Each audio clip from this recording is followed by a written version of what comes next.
Education അക്കാദമിയുടെ ഒരു പുതിയ വീഡിയോയിലേക്ക് സ്വാഗതം. കേരള PSCയുടെ പരീക്ഷകളിൽ ആവർത്തിച്ച് ചോദിക്കുന്ന ഒരു പ്രധാനപ്പെട്ട ഭാഗമാണ് ഇന്ത്യയിലെ വ്യവസായങ്ങളും ഖനന മേഖലകളും. ഇന്നത്തെ വീഡിയോയിലൂടെ നമ്മൾ നോക്കുന്നത് ഇതിൽ നിന്നുമുള്ള വളരെ പ്രധാനപ്പെട്ട ചോദ്യങ്ങളാണ്. പരീക്ഷകൾക്ക് തയ്യാറെടുക്കുന്നവർ തീർച്ചയായും മാർക്ക് ഉറപ്പിക്കാനായിട്ട് വീഡിയോ മുഴുവനായിട്ട് കാണാൻ ശ്രമിക്കുക. അപ്പോൾ നമുക്ക് ചോദ്യങ്ങളിലേക്ക് കടക്കാം.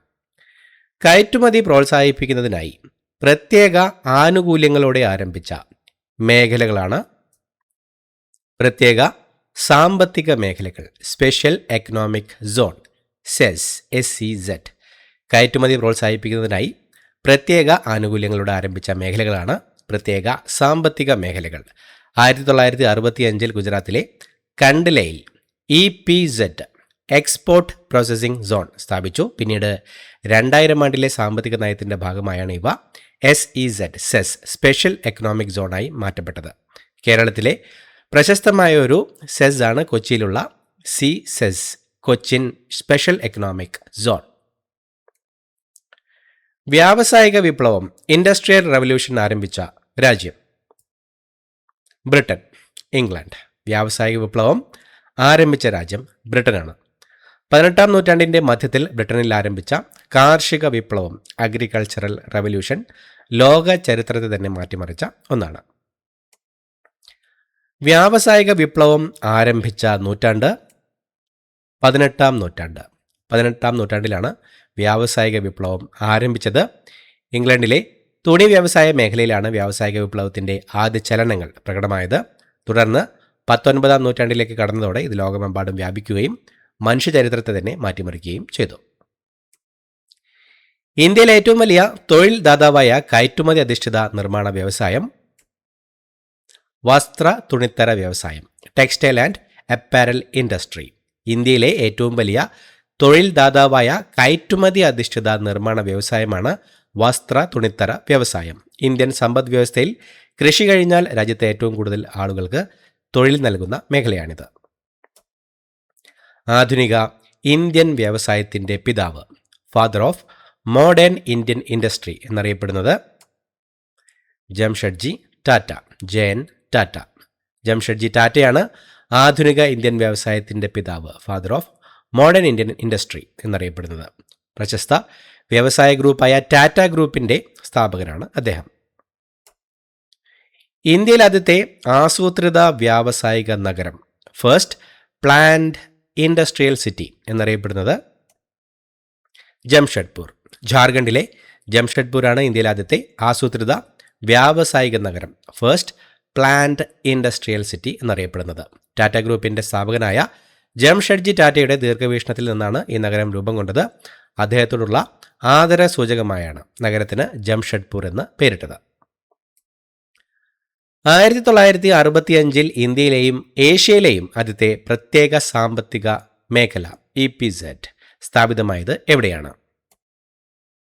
കണ്ട്ല, ഗുജറാത്തിലെ കണ്ട്ലയിലായിരുന്നു 1965 ഇന്ത്യയിലെയും ഏഷ്യയിലെയും ആദ്യത്തെ പ്രത്യേക സാമ്പത്തിക മേഖല EPZ സ്ഥാപിതമായത്.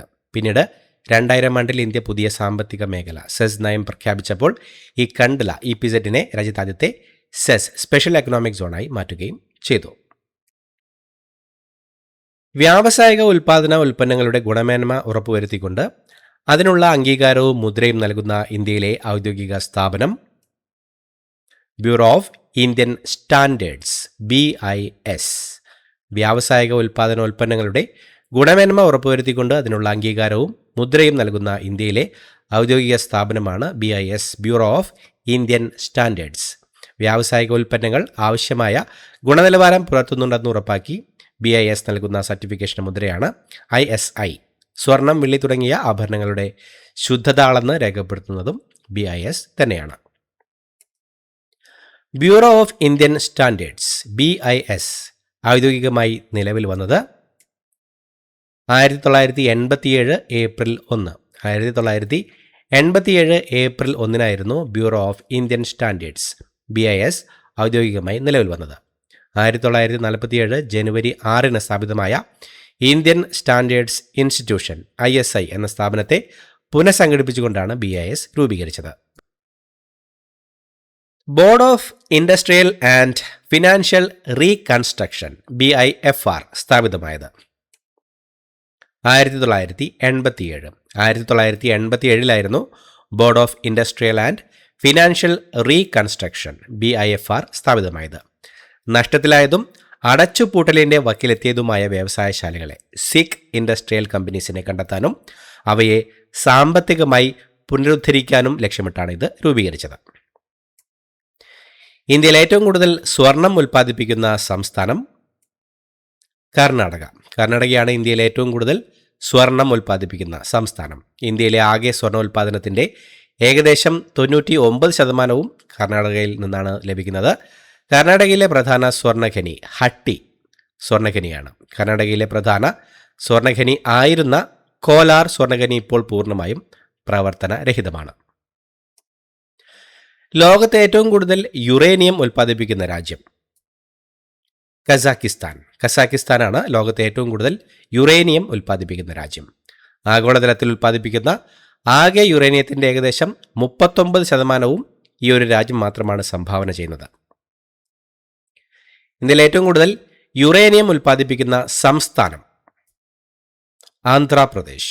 ആന്ധ്രാപ്രദേശാണ് ഇന്ത്യയിൽ ഏറ്റവും കൂടുതൽ യുറേനിയം ഉൽപ്പാദിപ്പിക്കുന്ന സംസ്ഥാനം. ആന്ധ്രാപ്രദേശിലെ YSR കടപ്പ ജില്ലയിലുള്ള തുമലപ്പള്ളി എന്ന സ്ഥലത്താണ് ഇന്ത്യയിലെ ഏറ്റവും വലിയ യുറേനിയം ഖനിയുള്ളത്. ലോകത്തിലെ തന്നെ ഏറ്റവും വലിയ യുറേനിയം നിക്ഷേപങ്ങളിൽ ഒന്നായി ഇത് കണക്കാക്കപ്പെടുന്നു. യുറേനിയം ഖനനത്തിന് പ്രശസ്തമായ ജാർഖണ്ഡിലെ ഖനി ജാദുഗുഡ ഖനി. യുറേനിയം ഖനനത്തിന് പ്രശസ്തമായ ജാർഖണ്ഡിലെ ഖനിയാണ് ജാദുഗുഡ ഖനി. ഇന്ത്യയിൽ ആദ്യമായി വാണിജ്യാടിസ്ഥാനത്തിൽ യുറേനിയം ഖനനം ആരംഭിച്ച ഖനിയാണിത്. പൊതുമേഖലാ സ്ഥാപനമായ UCIL uranium corporation of India ആണ് ഈ ഖനിയുടെ പ്രവർത്തനം നടത്തുന്നത്. ഇന്ത്യയിലെ ആദ്യ രാസവള നിർമ്മാണശാല ആരംഭിച്ച സ്ഥലം റാണിപ്പേട്ട്. തമിഴ്നാട്ടിലെ റാണിപ്പേട്ടിലാണ് ഇന്ത്യയിലെ ആദ്യത്തെ രാസവള നിർമ്മാണശാല ആരംഭിച്ചത്. 1906 സ്ഥാപിതമായ റാണിപ്പേട്ട് ഫാക്ടറിയിൽ EID പാരി എന്ന സ്ഥാപനത്തിന് കീഴിലാണ് ആദ്യമായി സൂപ്പർ ഫോസ്ഫേറ്റ് ഉൽപ്പാദിപ്പിച്ചത്.